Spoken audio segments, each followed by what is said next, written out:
par pārcelšanās pabalstu. Nu, it kā jau man liekas, ka tas nav labi, ja, kad iedos viņam pabalstu, ja, tad tie lauki vispār tiks iznīcināti. Nu, viņš nāks uz Rīgu strādāt, viņam iedos kaut kādu naudiņu. Man jau tad drīzāk patikt, ja, nu, tas ir gan mans viedoklis, ka viņam var būt tieši tāpat kā, teiksim, turīgās pašvaldības šai te pašvaldību izlīdzināšanas fondā maksā no tādiem novadiem, kuri nav tik turīgi. Tā var būt, kad vajadzētu arī maksāt šiem te cilvēkiem, varbūt, bet nu, arī tas, ka mēs esam pieradināti pie pabalstiem un arī mums, teiksim, pagastā cilvēki nāk rindā, viņš zina, ka viņam ir pabalsts un kad gandrīz kā pēc algas nāk. Nu, jautājums ir diskutējums, bet es katrā ziņā neesmu par to, ka šis pārcelšanās pabalsts būtu jāmaksā, ja viņš ceļās no Aglonas, teiksim, uz Rīgu, es neesmu par to.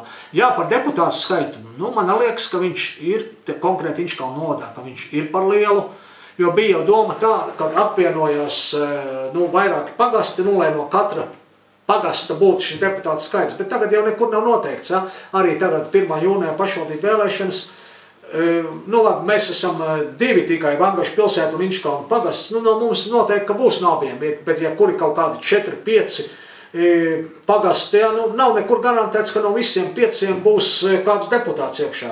Un ir tas projektiņš, kur tā kā paliek, lai paliktu tik deputāti, cik ir, nu bija līdz apvienošanai. Jā, es arī esmu par to, lai paliek tāda Inčkalnā, vai tas ir 9 vai 11, tas būtu pietiekoši normāli. Ja te izskan doma, cik nu, tas deputāts izmaksā, tur kaut kur pašvaldības maksā 20 vai 30 latu, nu mums pašvaldības deputāts izmaksā, nu pietiekoši viņš saņem naudiņu, un tas būtu, teiksim, līdzekļu ietaupījums, bet man gribētos arī, lai tiktu sakārtot šī te deputāta darba samaksa, jā, tātad ne darba alga, bet darba samaksa, deputāts strādā pa stundām.